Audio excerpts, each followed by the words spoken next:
Hi again, everyone. I'm Ollie Matthews. This is the Narcissistic Resistance.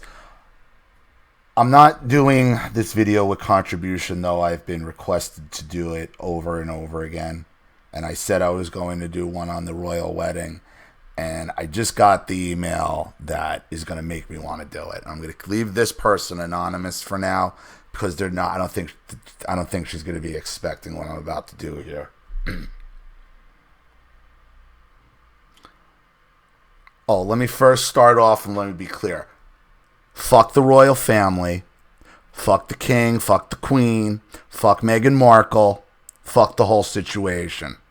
Fuck the UK government. Fuck them all. So let's just open up with that opening salvo so you know where this is all going.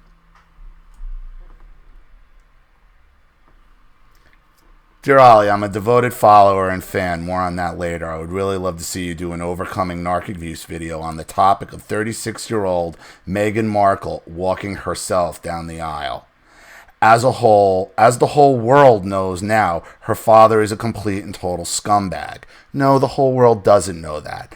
A, because there's only a very small percentage who give a fuck about kings and queens and princesses in 2018. Secondly, you don't know her father's a scumbag. Based on what? What are you basing that on? A few media reports? A few media reports that supposedly he tried to set up having him photo ops with the quote-unquote paparazzi of him preparing for the royal wedding. That's some kind of violation. That's what's in the media. That's what's out there. That's what he tried to fucking do, apparently. That was such an offense to this royal family. Are you kidding me? Are you kidding me? This royal family, okay, so worried about paparazzi and media attention, had no problem going out and standing on the grave of Alfie Evans on the day that government ordered that kid to die with their new inbred offspring. Unbelievable. Unbelievable. And what's going to be the cherry on top of all this? Oh, let's have a wedding featuring parental alienation. What hypocrisy. What hypocrisy.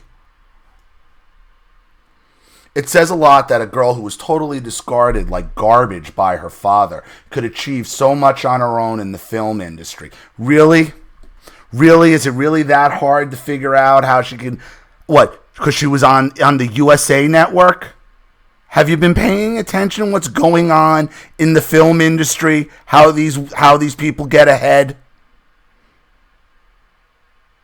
The sex cults and all that. Have you been paying attention to the film industry? Like the film industry is some kind of example of morality?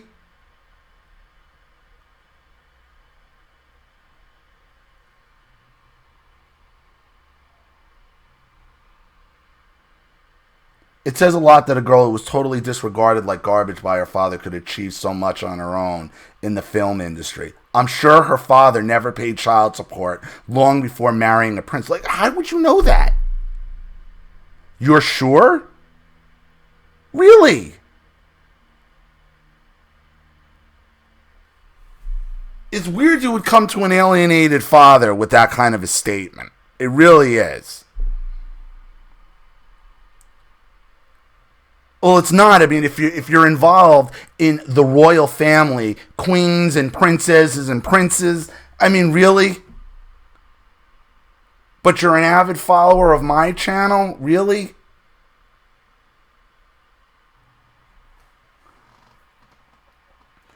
It also really says something about her mother's strength and love. It does? What? What does it say? What is it? That they got a divorce and what? That doesn't make her special.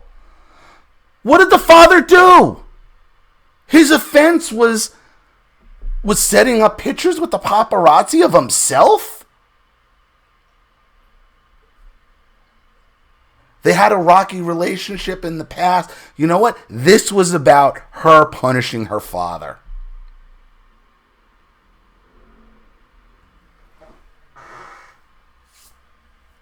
I've been saying this over and over and over again, how fathers are just trying to erase it, trying to erase the whole thing. And there you go, a princess walking herself down the aisle while her father's in another goddamn country. The royal family who could do whatever the fuck they want. They have minders for everybody. The second it was announced, they should have had minders with him if they were so goddamn concerned. So goddamn concerned. But they weren't concerned for the other sister-in-law to go out there with her new inbred child, right? Hold that up, standing on Alfie Evans' grave, right? Right? That's cool. That's cool. Because everybody can be a princess, right? No, nobody can be a princess because they're not fucking real. They're not fucking real.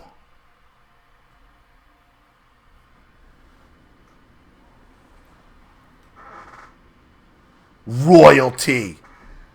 The fuck out of here. I never saw a bigger bunch of goddamn grifters in my life than the fucking royal family. A family that, mind you, has caused more pain and destruction in this world than none other. Maybe the Rothschilds.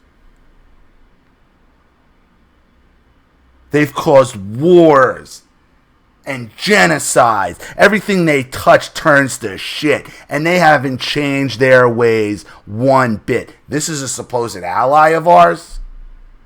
This is a supposed ally of ours? An ally who incarcerates United States citizens coming into their country for wanting to give speeches, for supporting conservative values. Nothing crazy. These are our friends. These are our allies. Our allies whose government demands the death of a child because they deemed his life unsuitable. They'll make the decision. But they'll march out their taxpayer-funded, royal inbred family to stand on that child's grave and hold up their new inbred child. Won't they? Won't they? Oh, let's have a royal wedding on top of it. But alienate the dad for what? For what? For what? For setting up pictures of himself? Preparing? That's his offense? Really? Really? Hell out of here. I'll tell you what the real problem is over in the UK. And, and it's why, and it's not the UK people, I have so many people from the UK who follow me, and it's not you, it's your fucking government. Your government is horrendous. They're horrendously evil. You look at any evil shit, United States, no, it gets blamed for it. No. It all goes back to the British intelligence services. I mean, we're at a point now where it turns out that the British intelligence services, the Australian intelligence services worked with our intelligence services to put a fucking spy in the Trump campaign. These are our allies.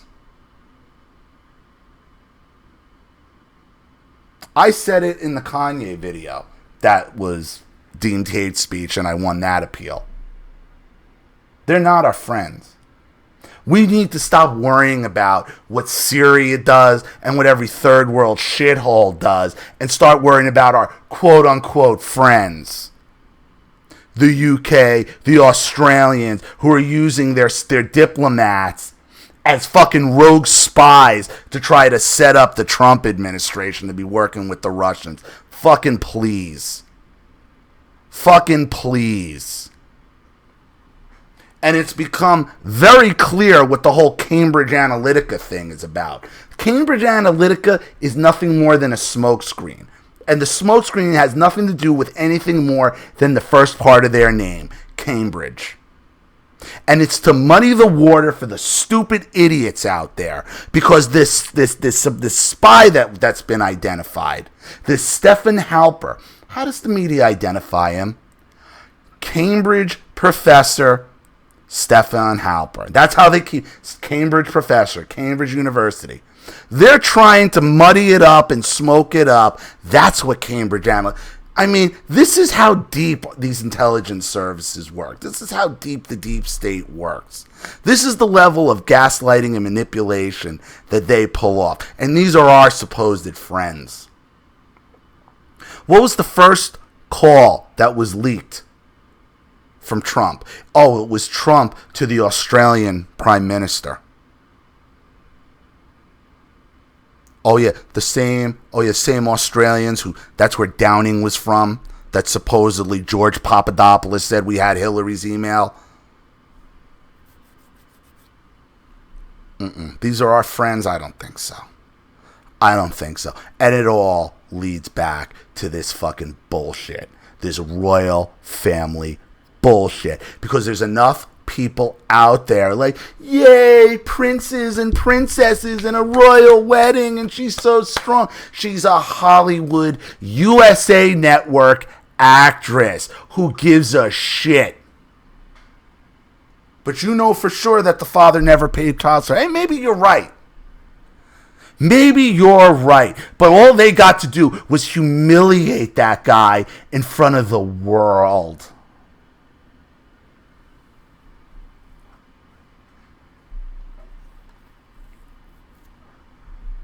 In front of the world. It's sickening. It's sickening to see this family cheered on. And I even see some of these supposed conservative commentators go over there. It was mind-blowing to watch some of these 40-year-old women.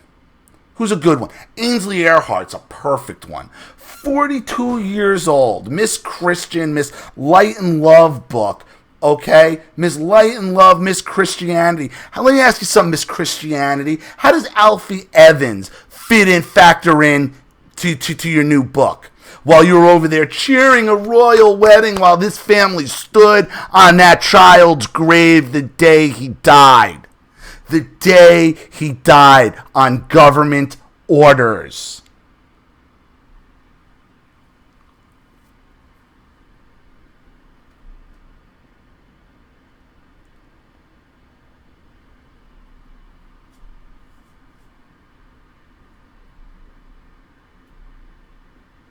The rest of this, I'm just gonna leave because it has nothing to do with it. This person's from France. I'm from the United States. Her family's from France. You know how much fucking trouble that family has caused our countries? Continues to cause our countries? But then you go there and then you cheer on your abuser.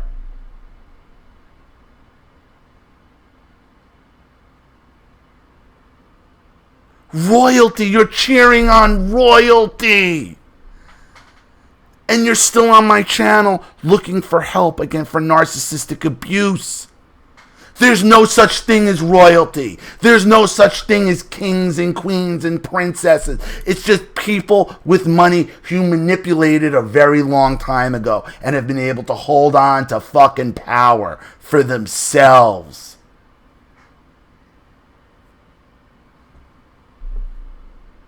Everything they touch is wrong. Everything they touch, they destroy. Why should this be any different?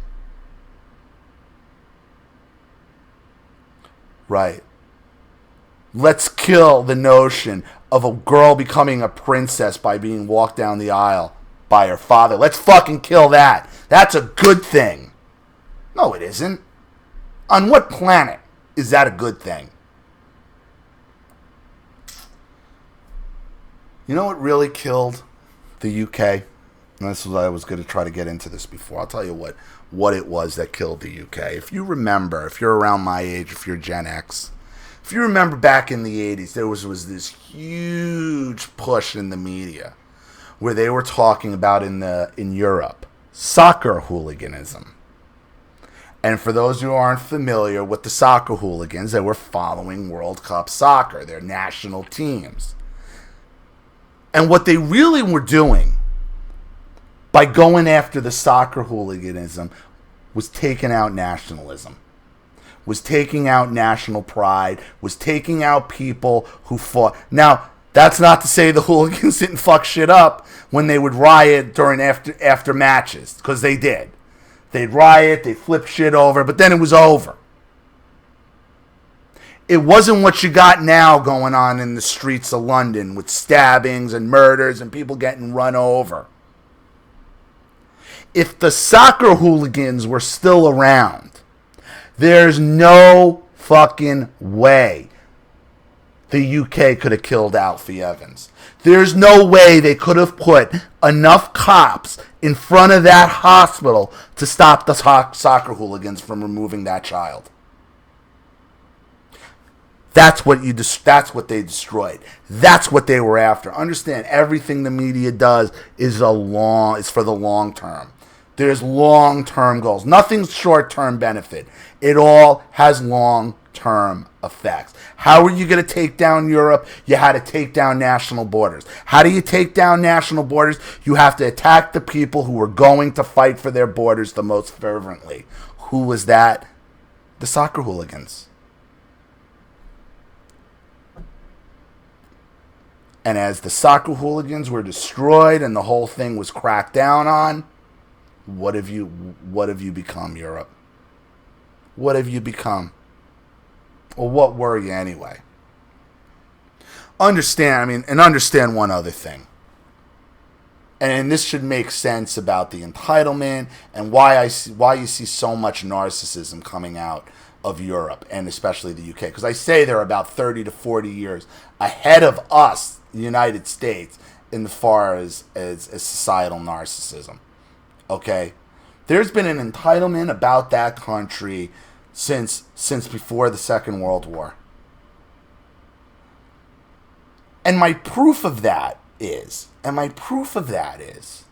when you think up to the lead up of the Second World War, you think of Neville Chamberlain and all his capitulating, how the Heil Hitler is gonna, we're gonna be friends, and however he put it, and this is a peace accord, only to have to resign in humiliation. For Churchill to come in there with his American mother, to have Churchill come in there and help win the war, only to have Churchill lose back to the Labour Party, where Neville Chamberlain came in 1945. You think about that. Winston Churchill lost his election in 1945, right after the end of the war. Now, if that isn't we don't take fucking responsibility for anything in our life type of fucking society. Granted, he got back in, I think, the next go-around. You think about that. You think about the direction that the UK has tried to go in for the last better part of a century. Bailed out by the United States, of course, every time.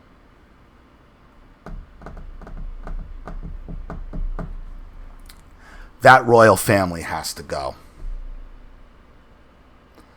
So, the title of your email was, the best part of the royal wedding was when Meghan Markle walked out. No, there was no best part of the royal wedding. There is no such thing as royalty. None. It doesn't exist. It's made up. And to celebrate it is to gaslight yourself. To sit there and cheer somebody because they're going to become a princess as a grown adult. You're gaslighting yourself, and you are keeping yourself in the entire cycle of narcissism. In the entire cycle of narcissism. There is no higher horse than royalty. There's nothing to be celebrated about these people. Nothing. They do nothing good. They've done nothing good. They do nothing but take from the taxpayer, take from the world, and they have caused mass destruction. Centuries-long mass destruction. So, there was no best part of the royal wedding at all. So for those of you who are wondering what my take was on that, there you have it. So, let me know what you think in the comments section below. And again, if you'd like to have your story read on the channel, you have a topic you'd like me to cover, a narcissist you'd like to expose, you'd like to set up Skype, a phone call, have a private video made, or a Facebook live chat, or you'd like to sponsor a video like this for someone who needs help and can't afford it, or just make a contribution to the channel in general to keep it growing, successful, and expanding, because this channel survives 100% on contribution from all of you guys. Without you, all of this goes away. So if you like what you see here and you want to see more videos like this, you know what to do with the PayPal and email links in the description box. Also, please like and share this video wherever you can. Subscribe to my channel if you haven't, and be sure to click the subscription bell to be notified of all my video uploads. I'm Ollie Matthews. This has been The Narcissistic Resistance.